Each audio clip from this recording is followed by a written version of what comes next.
बच्चे ने समझ में आया कि मेरे पिता कुछ नहीं जानते हैं। आज मैं 30 का हूँ, मुझे लगता है कि वो।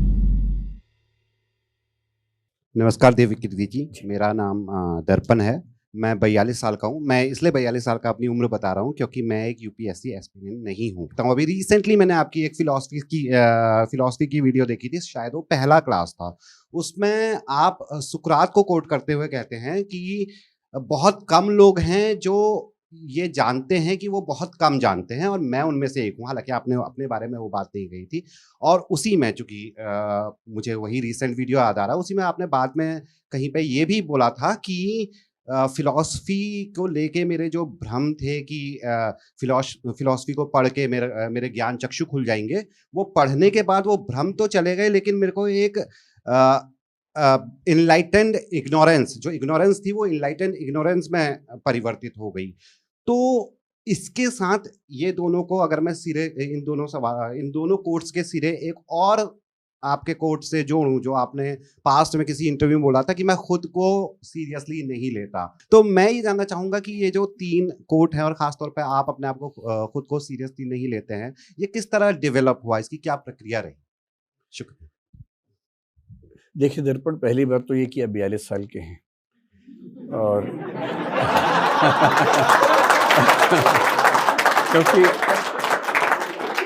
क्योंकि आपने खुद ये बात बहुत जोर शोर से बताई, मैं इसलिए कह रहा हूँ। और मैं तो 49 साल का हूँ, आपसे भी 7 साल बड़ा हूँ। लेकिन मेरा मानना है कि इसको लेके बहुत सीरियस नहीं रहना है। जो लोग 42 के नहीं है, कुछ साल में 42 के वो भी हो जाएंगे, ऐसा क्या है।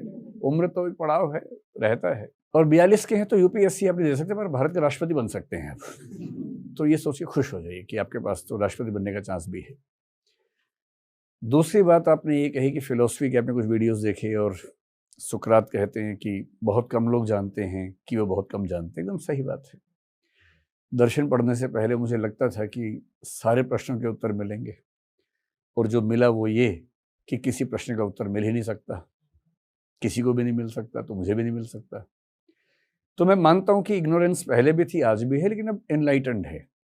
अब मुझे कोई किसी दार्शनिक का नाम बोल के डरा नहीं सकता, क्योंकि मैंने शायद उसको पढ़ा है, नहीं तो पढ़ सकता हूं। ये फायदा होता है फिलोसफी का। और आपका जो मूल प्रश्न है कि मैंने कहीं कहा कि मैं खुद को बहुत सीरियसली नहीं लेता, ये बात ठीक है। और मेरा ख्याल है कि फिलोसफी पढ़ने के बाद वैसे भी किसी को खुद को बहुत सीरियसली लेना भी नहीं चाहिए। क्यों नहीं लेना चाहिए?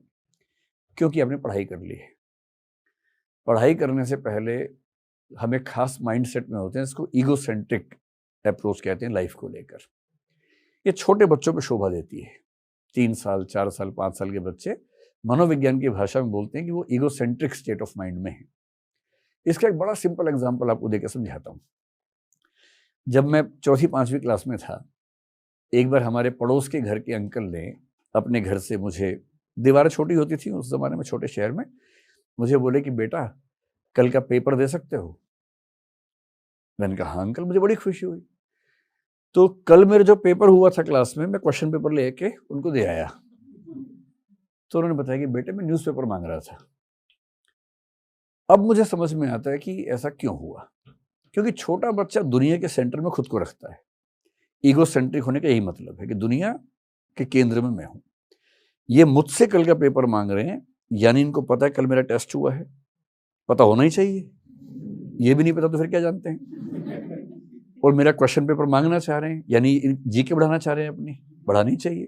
तो मैंने वो पेपर दिया। मैं सोच भी नहीं पाया कि न्यूज़पेपर मांग रहे हैं। ये छोटे बच्चों का लक्षण है।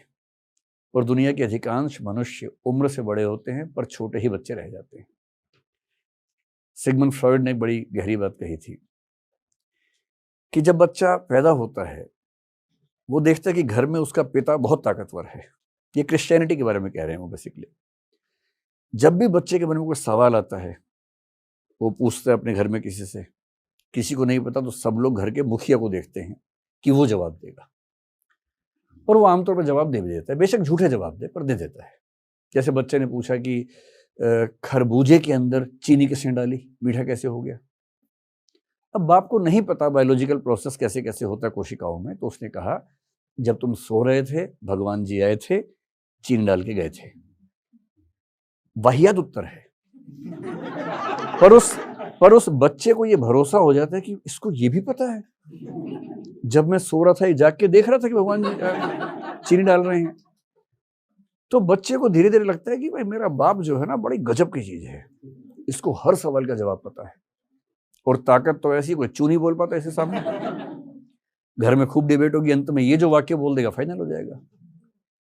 तो उसके मन में आता है कि मेरे घर के अंदर एक सत्ता है जो सर्वशक्तिमान है और सर्वज्ञ है, ओमनिपोटेंट, ओमनिशिएंट।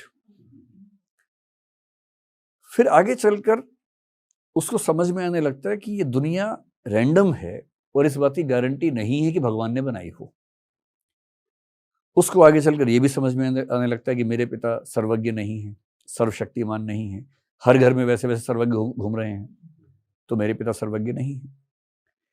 इस झटके को वो झेल नहीं पाता और तब बड़ा बेचैन होता है। इसलिए आप देखेंगे जब लड़के लोग आमतौर पर जब 15 से 20 की उम्र में होते हैं अपने बाप के विद्रोही हो जाते हैं एकदम। और एक कहावत है, जब मैं 10 साल का था मुझे लगता था कि मेरे पिता सब कुछ जानते हैं, जब मैं 20 का हुआ मुझे समझ में आया कि मेरे पिता कुछ नहीं जानते हैं। आज मैं 30 का हूं, मुझे लगता है कि वो सच में काफी जानते थे, क्योंकि जब मैं 30 का होता हूं तो मेरा बच्चा 4 साल का होता है और वो मुझसे पूछता है खरबूजा मीठा कैसे हुआ। और तब मैं घूम फिर के वही कहानियां सुनानी शुरू करता हूं जिन कहानियों के विरोध में मैं विद्रोही हो गया था। तो जब समझ में आता है कि पिता उतने ज्ञाता नहीं है, तो फ्रॉइड ने कहा कि इसका मतलब है कि आपको अपनी जिंदगी अपने बलबूते जीनी है। इतना कॉन्फिडेंस सब में नहीं होता, और जब कॉन्फिडेंस नहीं होता तो वो एक और बाप की तलाश करते हैं। और क्रिश्चियनिटी में फादर का मतलब होता है ईश्वर। इसलिए यहूदी और इस्लाम धर्म की तुलना में तीसरा सेमेटिक धर्म क्रिश्चियनिटी ईश्वर को पिता कहता है, फादर कहता है। ओल्ड टेस्टामेंट में ईश्वर को फादर एक बार भी नहीं कहा गया है, न्यू टेस्टामेंट में 300 बार कहा गया है, क्योंकि न्यू टेस्टामेंट ईसा मसीह की टीचिंग से बना हुआ है और वो फादर कहते हैं। और फ्रॉइड ने कहा क्योंकि इंसान इस बात के लिए तैयार नहीं है कि वो बिना किसी गॉड फादर के, गॉड फादर है देखिए, बिना किसी गॉड फादर के खुद अपनी जिंदगी को झेल सके, इसलिए उसे ढूंढना पड़ता है एक ऐसा पिता। और उन कल्पनाओं से जो पिता बनता है उसकी छवि वैसी ही होती है जो घर के पिता की होती है, सर्वज्ञ, सर्वशक्तिमान, सर्वव्यापक। जब आप ये सब पढ़ते हैं तो आपको समझ में आने लगता है कि दरअसल आप सच में कुछ नहीं जानते थे और हम ईगोसेंट्रिक थे। बाद में समझ में आता है कि दुनिया बहुत बड़ी है, ब्रह्मांड बहुत बड़ा है। और जिसको समझ में आ गया कि ब्रह्मांड बहुत बड़ा है, उसे किस बात का घमंड होगा, वो खुद को क्यों सीरियसली लेगा। कायदे की बात है कि मुझ में और धूल के एक कण में अंतर इतना कम है, पर वो देखने के लिए मेरी नजर नहीं चाहिए, इस पूरे ब्रह्मांड को समझने वाली नजर चाहिए। अभी खेल के देख लीजिए, मेरी क्या हैसियत है। अगर मैं अपनी, जो मेरी है वो आपकी भी वही है, सबकी वही है बेसिकली, है ना, सिर्फ मेरी नहीं, किसी की बात कर लें। हमारी क्या हैसियत है अगर ईमानदारी से सोचें। इस दुनिया को बने हुए माना जाता है कि 1400 करोड़ साल हो चुके हैं, बिग बैंग हुए। इस पृथ्वी को बने हुए लगभग 450 करोड़ साल हो चुके हैं। मनुष्य का जो जीवन है उस जीवन की उत्पत्ति को 370 करोड़ साल हो चुके हैं। होमोसेपियंस को बने हुए 3 लाख साल हो चुके हैं।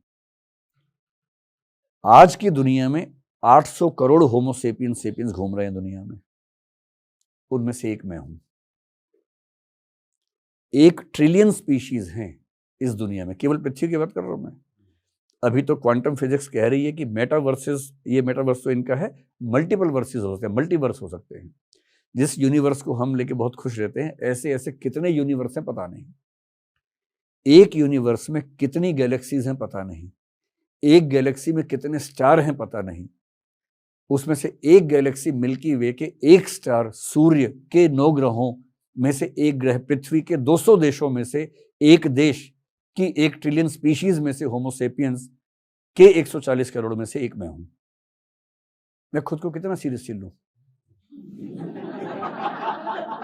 मतलब मेरे होने से क्या हो जाएगा और मेरे न होने से क्या रुक जाएगा। ये तो है तथ्य, ये तो है सत्य।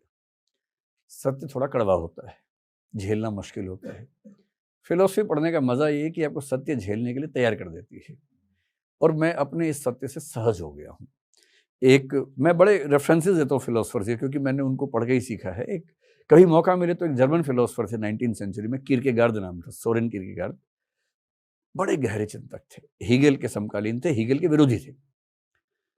उन्होंने कहा कि जब आप बुद्धि से चीजों को समझने का प्रयास करेंगे तो आपको केवल अनिश्चितता हाथ लगेगी।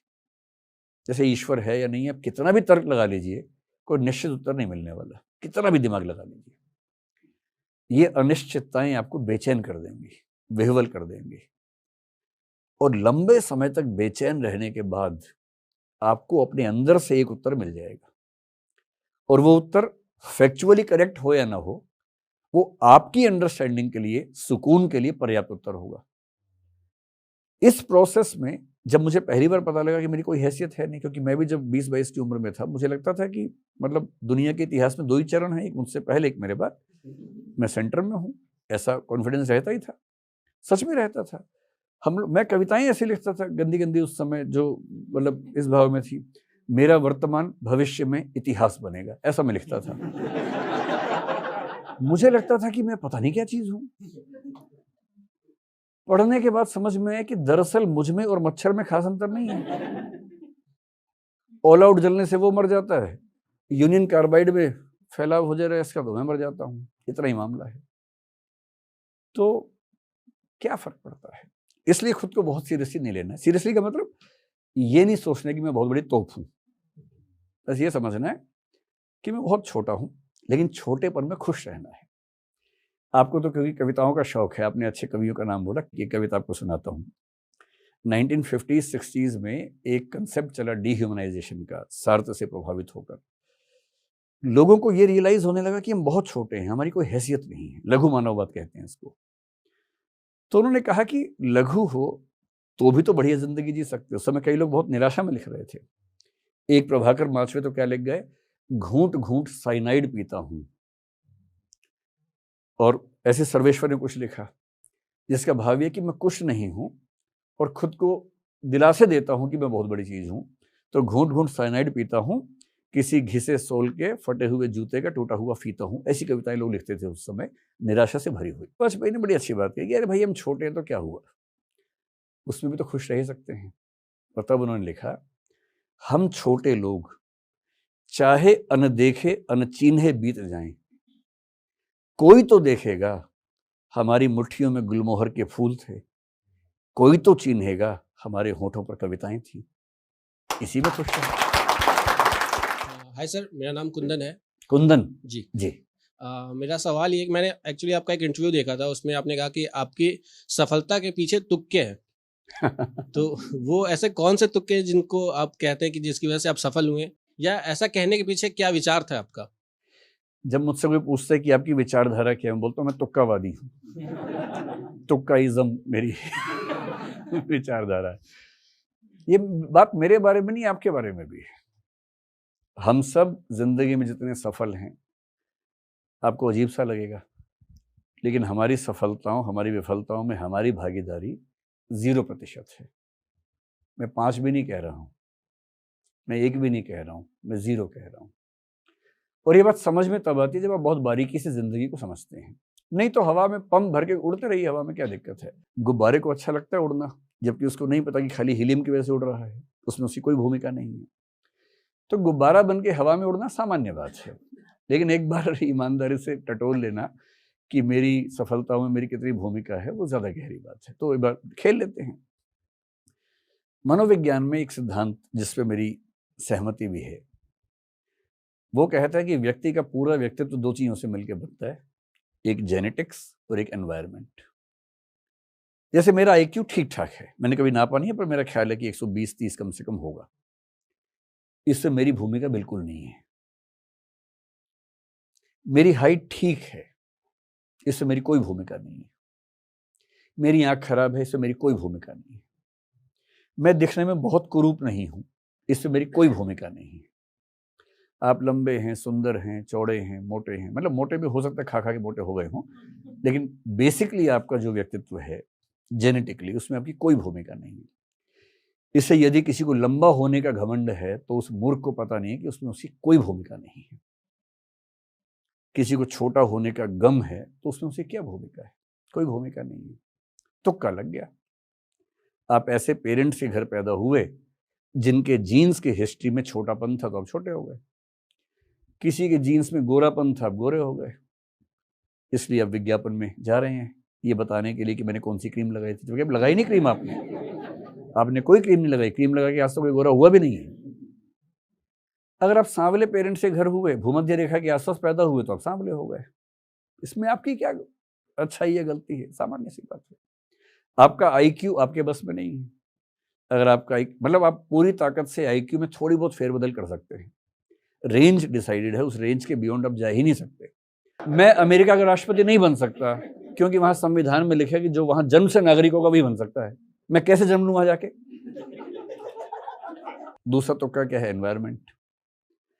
आप जिस घर में पैदा हुए उस घर में आपके माता पिता की पढ़ाई लिखाई का स्तर क्या था, उनकी समझदारी का स्तर क्या था, आपको पड़ोस कैसा मिला, रिश्तेदार कैसे मिले, स्कूल कैसा मिला, कॉलेज कैसा मिला, टीचर्स कैसे मिले, ये सब मिलके आपका व्यक्तित्व डिफाइन करते हैं। और इनमें से एक भी चीज आप तय नहीं करते। तो आप या मैं क्या हैं? तुक्के से एक घर में एक जेनेटिक स्ट्रक्चर लेके पैदा हुए, दूसरे तुक्के से कुछ भाई बहन, कुछ रिश्तेदार, कुछ माँ बाप, कुछ स्कूल टीचर, कुछ कॉलेज टीचर, कुछ और लोग जिंदगी में आए, कुछ एक्सपोजर मिल गया। कोई बच्चा पैदा हुआ दिल्ली में, कोई पैदा हुआ बिहार या उड़ीसा के बहुत पिछड़े हुए गांव में। अब उस गांव में पैदा होने वाला बच्चा सामान्यतः दिल्ली के बच्चे से आगे नहीं निकल पाएगा। आप हुए उच्च जाति, उच्च कुल में, कोई हुआ दलित समाज में, ऊपर से महिला के रूप में हुआ, उसे जिंदगी में परिस्थितियां ही नहीं मिली। आपका सपना है कि मैं देश का प्रधानमंत्री बनना चाहता हूं, उसका सपना है कि गांव में जितना गोबर बिखरा है सारा मेरा हो जाए, क्योंकि पहले मैंने देख लिया है, मेरा है गोबर सारा का सारा। सपनों में कितना अंतर है। इलॉन मस्क इतना सफल आदमी है, मैं कल्पना करता हूं अगर वो बुरुंडी में पैदा होता तो बन के दिखा देता, बन के दिखा दे भाई। अगर इतना ही आपका व्यक्तित्व महान है तो बन के दिखा दीजिए। इलॉन मस्क अमेरिका में ही पैदा हो सकता है। पैदा हर जगह होते हैं पर बनता वही है जो अमेरिका में होता है, क्योंकि वहाँ की इकोनॉमी ऑप्शंस देती है, वहाँ नॉलेज इकोनॉमी है, वहाँ हर चीज़ आपको मिलती है। स्टार्टअप करने के लिए पूंजी आराम से मिलती है, सरकार की तरफ से कोई दबाव नहीं होता। लिबरलिज्म, लिबर्टेरियनिज्म जिस लेवल पर पूंजीवाद को सपोर्ट करता है वो विचारधारा दुनिया में कहीं नहीं मिलती है। ऐसा क्यों है कि दुनिया के सबसे बड़े 10 स्टार्टअप में से कम 7 अमेरिका में ही दिखते हैं हमें? इसलिए नहीं है कि अमेरिका के लोग बहुत स्मार्ट होते हैं, ये इसलिए है कि उनका एनवायरनमेंट ऐसा है कि वो सफल हो जाते हैं। क्यों भारत से हमें पिछले कुछ सालों से देखें तो ज्ञान की दुनिया में बहुत बड़े प्रकांड काम हम नहीं कर पा रहे हैं? दिमाग थोड़ा ना कम है, वैसा सेटअप नहीं है, स्ट्रक्चर्स नहीं है, वैसा माहौल नहीं बन पा रहा है। और इस पूरे मामले में आप किसी की जिंदगी की व्याख्या कर लीजिए। अगर आप मुझसे पूछें मैं आज जो आपको दिख रहा हूं कैसे बना, मेरा तुक्का लग गया कि मेरे पेरेंट्स हिंदी भाषा के अध्यापक थे दोनों, इसलिए मेरी हिंदी अच्छी हो गई। मेरा तुक्का था कि मेरी माँ उसी स्कूल में टीचर थी जहां मैं स्टूडेंट था, और मेरे दोनों पेरेंट्स ने जिद कर करके मुझे मंच पे उतार दिया तीसरी क्लास में डिबेट बोलने के लिए, कविताएं बोलने के लिए। मेरा मन नहीं करता था, डांट खाता था, मंच पे जाता था। लेकिन 2-4 साल होते होते मैं मंच के लिए इतना सहज हो गया। मैंने स्कूल और कॉलेज में मिलाकर लगभग 1000 डिबेट्स में पार्टिसिपेट किया है, शायद 800-900 जीती भी होंगी उनमें से। इतना अनुभव मुझे उसका मिला। क्यों मिला? मेरे दोस्तों को तो नहीं मिला, मेरे स्कूल के किसी बच्चे को नहीं मिला, मुझे मिला क्योंकि मुझे पेरेंट्स ऐसे मिले। उनका जेनेटिक स्ट्रक्चर ऐसा था कि मेरा आईक्यू भी ठीक हो गया, मेरी भाषा ठीक हो गई। मेरे पिताजी की इच्छा थी कि मेरा बच्चा दिल्ली जाके पढ़े, मुझे सुविधाएं मिली, मेरे दोस्तों को नहीं मिली, वो छोटे शहर में रह गए, मैं दिल्ली आ गया। मुझे दिल्ली विश्वविद्यालय का माहौल मिला, उस माहौल में मैंने बहुत कुछ सीखा, क्योंकि विश्वविद्यालय अच्छा कैसे बनता है? विद्यार्थियों से बनता है। मुझे ऐसे विद्यार्थी मिले। फिर उस माहौल ने मुझे सिखाया कि यूपीएससी देना चाहिए एग्जाम। तब तो मेरा पढ़ने में शौक नहीं था। मैंने यूपीएससी के लिए पहली बार, क्योंकि ऑप्शन लेना पड़ता है, सोशियोलॉजी लिया। उस विषय को पढ़ के मुझे लगा कि पढ़ाई की दुनिया इतनी सुंदर है। संयोग से सोशियोलॉजी में नंबर नहीं आए, तुक्का ऐसा हुआ। तो मैंने विषय बदला, एंथ्रोपोलॉजी लिया कुछ महीने के लिए। फिर लगा कि हिंदी में नहीं संभल पाएगा, वो छोड़ के फिलोसफी लिया। फिलोसफी मैंने क्यों पढ़ा, मेरी मजबूरी थी, यूपीएससी के लिए पढ़ना था। और फिलोसफी पढ़ के मुझे मजा आ गया, लिटरेचर पढ़ के मजा आया। बाद में जनरल स्टडीज में संविधान पढ़ा, फिर यूपीएससी में मैं टीचर बना, सिलेबस चेंज हुआ, मैंने एथिक्स पढ़ा, साइकोलॉजी पढ़ा, पॉलिटिकल साइंस पढ़ा। और ये सब क्यों पढ़ा, क्योंकि तुक्के से ऐसी स्थितियां बनती गई कि मुझे पढ़ना पड़ा। और ये सब पढ़ते पढ़ते मैंने पाया कि मुझे चीज़ें समझ में आने लग गई हैं। और जब चीज़ें समझ में आने लग गई तो कोविड आ गया। कोविड आ गया तो मुझे यूट्यूब पे आना पड़ा।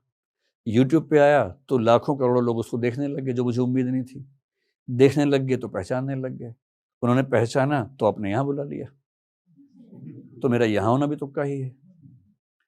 तो इस रूप में देखें तो हमारी जिंदगी में, हमारी अचीवमेंट्स में हमारी भूमिका अंततः 0% है। इस बात को जितना जल्दी समझ लें उतना अच्छा है, वरना हवा में उड़ने से कोई फायदा है नहीं। लेकिन इससे निराश नहीं होना है। कबीरदास के स्तर पे जाके सोचना है, मेरा मुझ में कुछ नहीं, जो कुछ है सो तोर। वो ईश्वर से कह रहे हैं, तेरा तुझको सौंपते क्या लागत है मोर। सब ईश्वर का है, मेरा कुछ नहीं है। आधुनिक कवि की भाषा में आपको शायद अच्छा लगे कविता की बात सुनने में, अरुण कमल एक कवि हुए हैं, कितनी गहरी बात कह गई है। अपना क्या है इस जीवन में सब तो लिया उधार, अपना क्या है इस जीवन में सब तो लिया उधार, सारा लोहा उन लोगों का अपनी केवल धार। केवल धार मेरी है, लोहा सारा समाज का है, सब कुछ समाज से मिलता है। और इसीलिए महात्मा गांधी हो, कार्ल मार्क्स हो, कॉडवेल हो, ये सब कहते हैं कि व्यक्ति का व्यक्तित्व पूरी तरह से समाज का एक बाई प्रोडक्ट है, उसमें उसकी कोई भागीदारी नहीं है। व्यक्तिवादी लोग नहीं मानते, जैसे रसेल नहीं मानते हैं, लेकिन एक बहुत फेमस डिबेट है रसेल और कॉडवेल की डिबेट कहते हैं उसको पॉलिटिकल फिलोसफी में। कॉडवेल ने साबित किया रसेल को, बर्ट्रैंड रसेल को, कि रसेल अगर तुम किसी कारपेंटर के बेटे होते तो हम मैथमेटिशियन रसेल को ना जानते, हम एक महान कारपेंटर रसेल को जानते हैं, क्योंकि तुम्हारा मैथमेटिशियन होना भी तुम्हारी परिस्थितियों से पैदा हुआ है, ना कि तुम्हारे व्यक्तित्व से हुआ है। और ये बात सही भी है, इसको कैसे खारिज कर सकते हैं।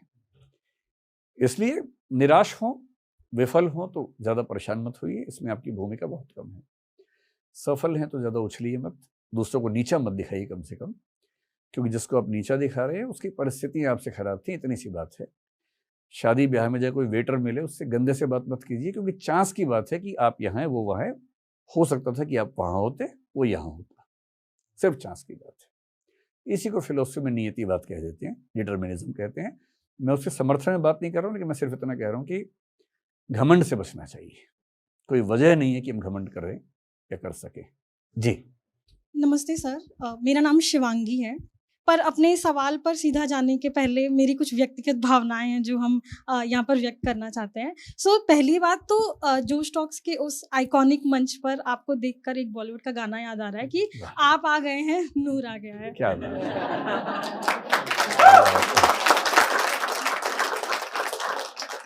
है। तो सर, मेरे जीवन का ये पहला इवेंट हम अटेंड कर रहे हैं और उस पे सोने पे सुहागा कि आपका इवेंट अटेंड कर रहे हैं, तो उसके लिए जोश टॉक्स का तहे दिल से शुक्रिया। तो सर, अभी कुछ दिनों पहले ना हमने YouTube पर आपकी एक वीडियो देखी, जिसके अगर हम गलत नहीं है तो बिल्कुल शुरुआत में आपने बात करी थी कि लाइफ में प्रैक्टिकलिटी और इमोशंस को बैलेंस करके आप चलने की बात कर रहे थे। तो मेरा सवाल यहाँ पर ये है कि इसके पीछे, इस कॉन्सेप्ट के पीछे आपका क्या पर्सनल एक्सपीरियंस रहा है? मैं देखिए मध्यमार्गी आदमी हूँ। बुद्ध ने जो रास्ता सुझाया, अरस्तु ने जो रास्ता सुझाया, मैं उस रास्ते पे चलने वाला आदमी हूँ। मुझे लगता है कोई भी अति जो है वो ठीक नहीं है जीवन में। इमोशंस की अति हो या प्रैक्टिकल होने की अति हो, दोनों खराब हैं। जब हम बहुत इमोशनल होते हैं, इमोशनल स्टेट की सबसे बड़ी बात यह है कि वो बहुत क्षणभंगुर होती है, कुछ सेकंड्स के लिए, कुछ मिनट्स के लिए होती है। तो अगर आप बहुत इमोशनल हैं, इंटेंस इमोशंस आपके अंदर हैं और आपने उसमें कोई फैसला कर लिया है, तो तय मान के चलिए कि कुछ दिनों के बाद रिग्रेट आप करेंगे ही करेंगे, क्योंकि वो फैसला एक खास मेंटल स्टेट में हुआ और वो मेंटल स्टेट कुछ मिनट के बाद रहेगी नहीं, और आपने उसी में कमिटमेंट कर दी किसी को, उसी में घोषणा कर दी कुछ, और बाद में आप जिंदगी भर उस चीज को ढोते रहे क्योंकि आपने घोषणा कर दी थी। इसलिए इमोशंस पर कंट्रोल इतना रहे कि इमोशंस आपके ऊपर चढ़कर हावी ना हो जाएं, इमोशंस आपको मजबूर ना कर दें कि आपको कब कहाँ क्या बोलना है। मैं मजाक में एक बात कहता हूँ कि यदि कोई मुझे गुस्सा दिलाना चाहे तो मैं उससे बोलता हूँ कि तेरे चाहने से गुस्सा नहीं करूँगा, जब मेरा मन करेगा तब करूँगा। तुम चढ़ाओ मुझे, दिलाओ गुस्सा, करूँगा ही नहीं गुस्सा, मैं ले नहीं रहा तुम्हारे इनपुट को। जब मेरा मन करेगा गुस्सा तब करेंगे। इमोशंस में इतना कंट्रोल मेरा भी नहीं है, लेकिन हाँ, अगर इतना कंट्रोल हो तो ज़िंदगी बड़ी शानदार हो जाती है। ये भी सही है कि बिना इमोशनल हुए आप खुश हो नहीं सकते। खुश होने का बेसिक मतलब क्या है? 4 हार्मोन्स का बहना। उन 4 हार्मोन्स को बहने को बोलते हैं खुश होना। खुश होना केमिस्ट्री में, बायोकेमिस्ट्री में 4 हार्मोन्स का बहना है, उसका और कोई मतलब नहीं होता, इतना ही मतलब होता है। और मज़ा उसी में आता है जब वो 4 हार्मोन्स बहते हैं। प्रैक्टिकल होने में क्या है कि कभी-कभी आपका मन करता है प्रैक्टिकल हो जाऊँ। आप सब उस फेज़ से गुजरे होंगे। हर व्यक्ति को लगता है कि वो बहुत इमोशनल है और लोग उसका मिसयूज़ कर लेते हैं। और मज़े की बात है कि आपके बारे में दूसरों को भी ऐसा लगता होगा कि ये मेरा यूज़ कर लेती है, ये मेरा यूज़ कर लेता है, और आपको दूसरों के बारे में लग रहा है, क्योंकि हम सब सब्जेक्टिव तरीके से सोचते हैं ना। सबसे बुरी फीलिंग दुनिया में है ऑब्जेक्टिफिकेशन, कि किसी ने मुझे वस्तु की तरह इस्तेमाल किया, ऑब्जेक्ट की तरह इस्तेमाल किया। इससे बुरी कोई फीलिंग नहीं मानी जाती है। इससे कोई आपसे प्यार मोहब्बत की बात करे, बाद में धोखा दे दे, आपको लगता है कि मुझे यूज़ किया गया, मुझे एक ऑब्जेक्ट बनाया गया, ये फीलिंग बहुत बुरी फीलिंग मानी जाती है। बहुत प्रैक्टिकल होने पे कई बार मन करता है कि हम दूसरों को ऑब्जेक्ट की तरह यूज़ कर लें। कई ऐसे खिलाड़ी हैं जो 6-6, 7-7 अफेयर्स एक ही समय में चला रहे होते हैं। बहुत प्रैक्टिकल लोग हैं वो। उनके इमोशंस भी उनके हिसाब से काम आते हैं। कहाँ कितना रो के दिखाना है, कहाँ किस अंदाज में बोलना है, कहाँ किसी से पैसे भी निकलवा लेने साथ में, हर चीज़ के एक्सपर्ट लोग हैं।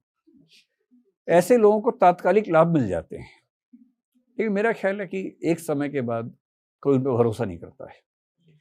और एथिक्स की दुनिया में एक बड़ा प्रसिद्ध कथन है जिसको हम एक्सियोम की तरह यूज़ करते हैं। एक्सियोम मतलब जो स्वयं सिद्ध कथन है, जो बेस है। It is good to be good. अंततः अच्छा होना अच्छा ही होता है।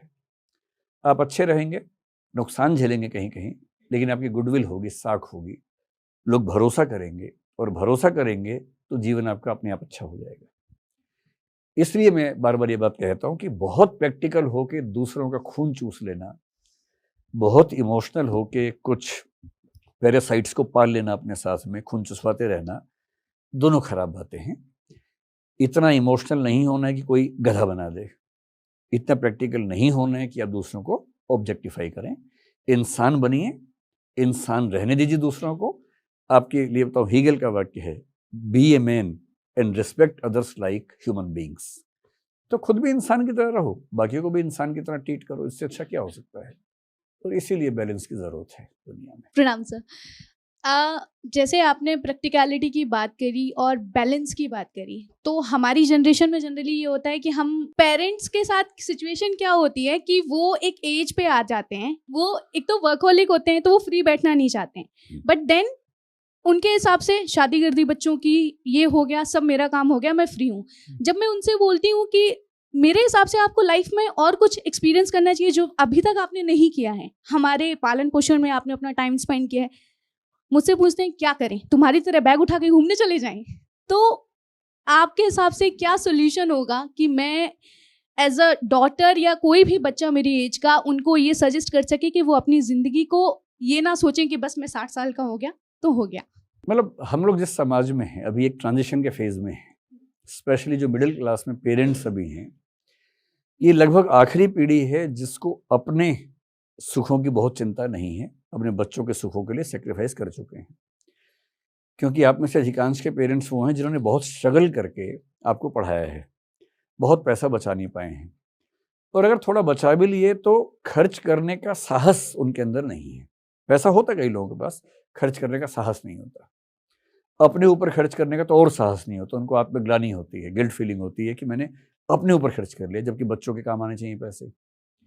मेरे ख्याल से ये आखिरी पीढ़ी उस तरह की है मध्य वर्ग में, क्योंकि आपकी पीढ़ी जब पेरेंट बनेगी तो आप उतने परमार्थी टाइप के पेरेंट्स नहीं बनेंगे शायद, क्योंकि इसमें आपकी गलती नहीं है, समाज के ट्रांजिशन की गलती है, गलती भी नहीं है, नेचर है।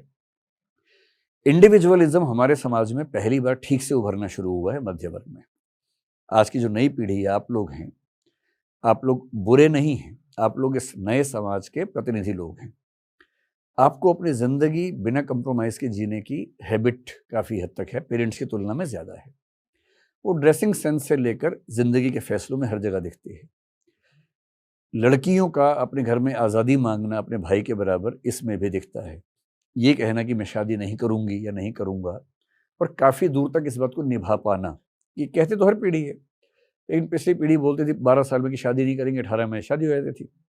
आपकी पीढ़ी 18 में कहती शादी नहीं करेंगे, 30 में हो जाती है शादी, लेकिन 30 साल तक विवाह नहीं करेंगे। और आपकी पीढ़ी में क्योंकि विवाह बहुत लेट हो रहे हैं, एक्सपोजर बहुत ज़्यादा है, बड़े शहरों में आप रहते हैं, दोस्ती का एक्सपोजर बहुत ज़्यादा है, तो स्वाभाविक सी बात है कि वो सामाजिक ढांचा चल नहीं पाता जो आपके पेरेंट्स के समय में चलता था। इसलिए इश्क भी होता है, ब्रेकअप भी होता है, सामान्य बातें हो गई हैं। ये बड़े शहरों के युवाओं के बीच में सामान्य बातें हैं। विवाह की बहुत ज़रूरत भी आपकी पीढ़ी फील नहीं करती है, क्योंकि आपको लगता है कि क्यों किसी एक व्यक्ति को ज़िंदगी भर ढोएं, क्यों अपनी आज़ादी कम करें। आपको बेसिकली रूममेट की ज़रूरत है, ना कि पति या पत्नी की ज़रूरत है, और इसलिए आपको लगता है कि मैं क्यों अपनी आज़ादी से कंप्रोमाइज़ करूं। लिबरलिज्म ये पूरा विचार है, और लिबरलिज्म में इंडिविजुअल लिबर्टी का विचार सबसे केंद्र में रहता है। इसलिए आज की पीढ़ी को लगता है कि लिबर्टी का कंप्रोमाइज़ कभी नहीं करेंगे, और विवाह, परिवार लिबर्टी के बहुत गंभीर कंप्रोमाइज़ से बनने वाली संरचनाएं हैं। आपके पेरेंट्स ये बात चाह के भी नहीं समझ पाएंगे, लेकिन ये भी है कि अगर एक बार उनको टेस्ट लग गया तो उसकी वैल्यू समझ जाएंगे। आप उनसे कोशिश करके एक आध बार बाहर घुमाइए। एक फिल्म आई थी क्वीन नाम की कुछ साल पहले, वो एक बड़ी लिबरेटिंग फिल्म महिलाओं के लिए मानी जाती है। एक लड़की है, उसकी शादी होने वाली है, शायद टूट गई है, मुझे एग्जैक्टली कहानी ध्यान नहीं है, कुछ कुछ ध्यान है। फिर वो किसी वजह से विदेश यात्रा पर चली जाती है, और उसको समझ में आता है कि लिबरेशन क्या होता है। अब हमारे समाज में जो बड़ी उम्र के लोग हैं, उनकी इच्छाओं का सम्मान करने की परंपरा नहीं है। उनकी भी तो इच्छाएं हो सकती हैं, सामान्य इच्छाएं हो सकती हैं। Life in A metro film में एक सीन है जिसमें दो बूढ़े व्यक्ति एक दूसरे को प्रेम करते हैं। एक सीन दिखाया है, डर के मारे कि ज़्यादा क्रिटिसिज्म ना हो जाए समाज का, तो उन्होंने अवॉइड किया उस चीज़ को, लेकिन हल्का सा दिखा दिया। अभी पिछले सप्ताह एक फिल्म आई है, थाई मसाज नाम की फिल्म आई है। फिल्म के नाम पे मत जाइए, फिल्म बहुत ही शानदार फिल्म है। उस फिल्म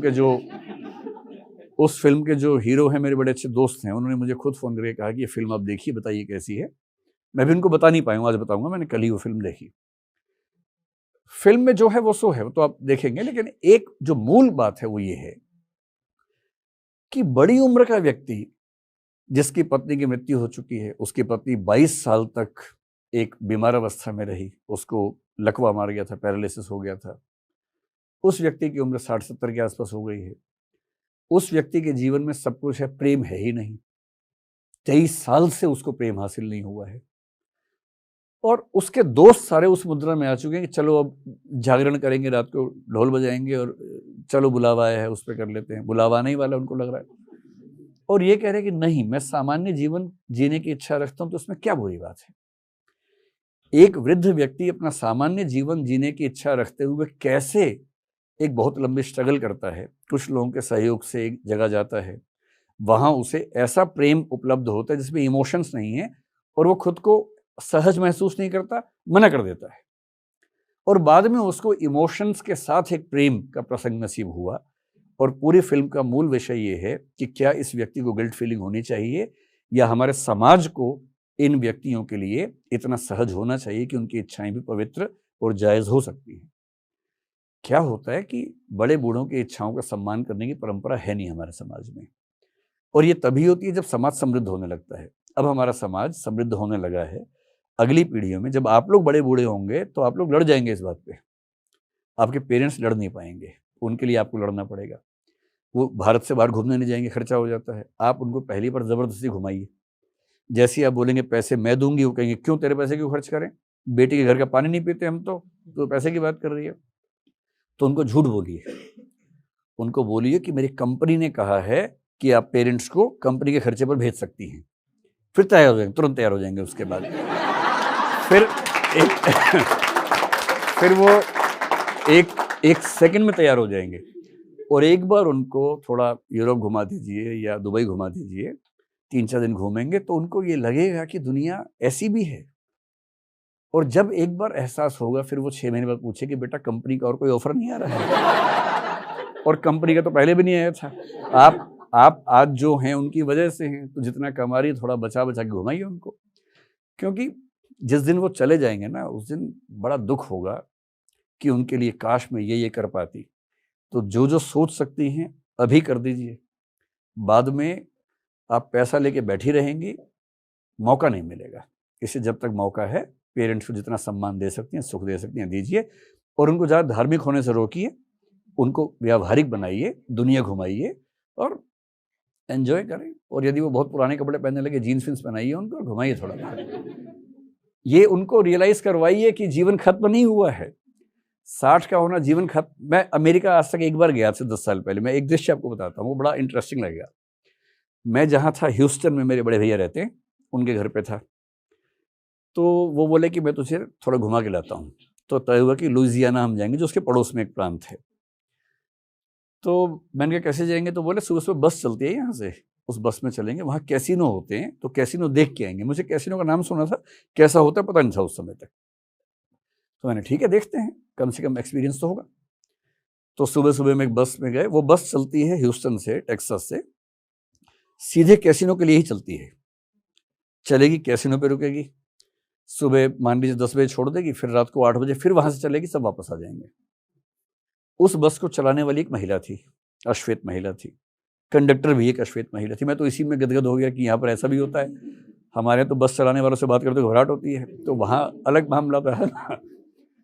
मुझे बड़ी खुशी हुई कि उस पूरे बस के ऑपरेशंस में कोई पुरुष था ही नहीं, 2 थे, दोनों महिलाएं थी, और बड़ा कॉन्फिडेंस उनके अंदर दिखा मुझे। और उससे बड़ी बात क्या थी, उस बस में जितने लोग बैठे हुए थे वो सब जुआ खेलने वाले लोग थे।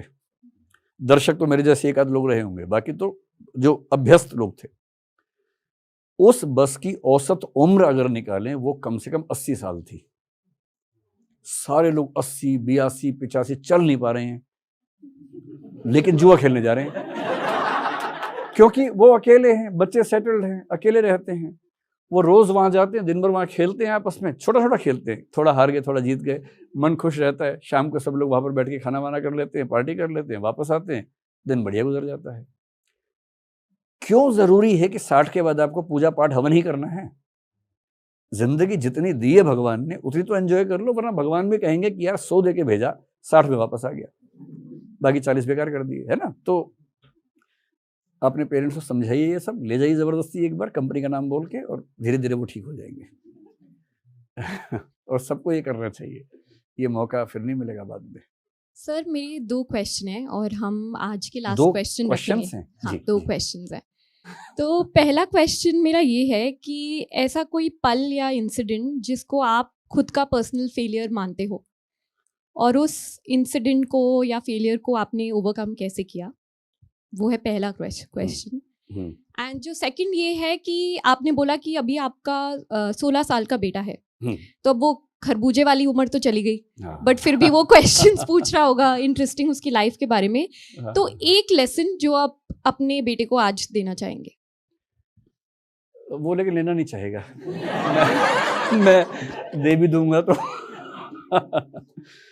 तो पहला सवाल आपका ये है कि कोई एक ऐसा मोमेंट जब मेरा फेलियर हो। हाँ, अगर देखा जाए तो नियर हिस्ट्री में 2019 में ऐसा हुआ कि उस समय दृष्टि केवल मुखर्जी नगर में हम मैनेज करते थे।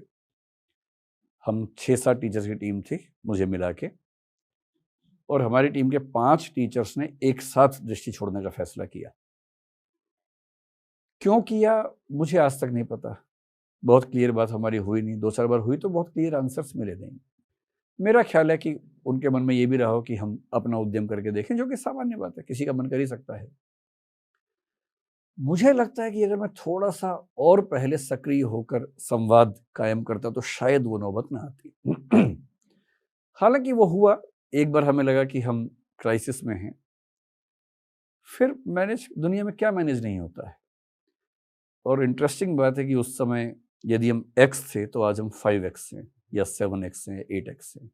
हम, तो मेरा मानना है कि दुनिया में जब कठिन समय आए तो उसे एक अवसर मान के ट्रीट कीजिए, और आप पाएंगे कि वो कठिन चुनौती ना आती तो आप सफल हो ही ना पाते। इसीलिए दाग अच्छे हैं, थोड़े दाग लगे रहें तो बढ़िया है। मतलब मुझे लगता है कि उसके बाद से मैं थोड़ा सा ज़्यादा कोशिश करता हूँ कि मेरी टीम के लोगों में कम्युनिकेशन ज़्यादा रहे, ताकि यदि कोई दिक्कत है तो पहले ही सॉल्व हो जाए, बहुत दूर तक बात ना जाए। ये शायद आपके लिए भी एक महत्वपूर्ण बात हो सकती है, क्योंकि आप भी एक बहुत बड़ी टीम को मैनेज करती हैं, रन करती हैं। और मेरा बेटा जो 16 साल का है, उसको क्या लेसन दें? मतलब वो मेरा दोस्त है काफ़ी अच्छा, हम लोग बढ़िया बातें करते रहते हैं। पढ़ाई का दबाव मैंने आज तक डाला ही नहीं उस पर। मैंने उससे इतना ही कहा कि बस हर साल एक क्लास पास करते रहो तो काफ़ी है, और उस पर वो खरा उतर रहा है आज तक, तो उसने अभी तक निराश किया नहीं इस मामले में। बहुत पढ़ाकू जैसे मैं नहीं था, वो भी नहीं है, जीन तो मेरे ही है, उसकी क्या गलती है उसमें? उसकी कोई खास गलती इस पर नहीं है। आजकल वो साइकोलॉजी, इकोनॉमिक्स और सोशियोलॉजी पढ़ रहा है और एंजॉय भी कर रहा है, मुझसे बात भी करता है। कॉन्फिडेंस उसमें अब ठीक ठाक आ गया है, अब वो अकेला बहुत दूर दूर तक ट्रैवल कर लेता है।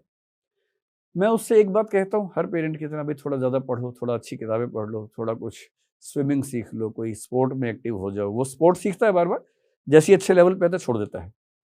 टेबल टेनिस उसने खेला तो नेशनल से खेल लिया एक बार, फिर छोड़ दिया। पूल बड़ा अच्छा खेलता है, पर जैसे ही मैं कहता हूँ थोड़ा सीख लो, उसको नफरत होती है सीखने के नाम से ही। तो अगर आपकी बात वो सुन ले तो उसको कहिए कि हो सके तो ज़िंदगी में कोई एक चीज़ चुन के उस पर ठीक से काम करो, ताकि लगे तो सही कुछ किया है। और मेरी समझ है कि वो भी टाइम पे सीख ही जाएगा, ऐसा सिखाने में क्या है।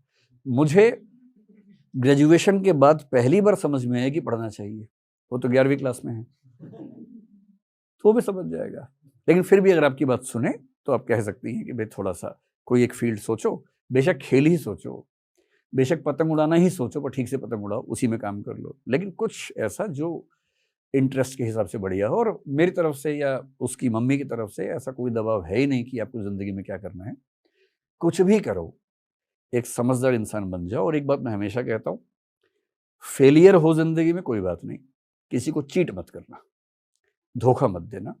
थोड़ी कम सफलताएं चलेंगी, लेकिन बेईमानी से मिलने वाली सफलताएं अर्जित मत करना। हम उसके बिना ही खुश हैं, और जीवन में पर्याप्त चीज़ें अभी भी हैं, आगे भी रहेंगी।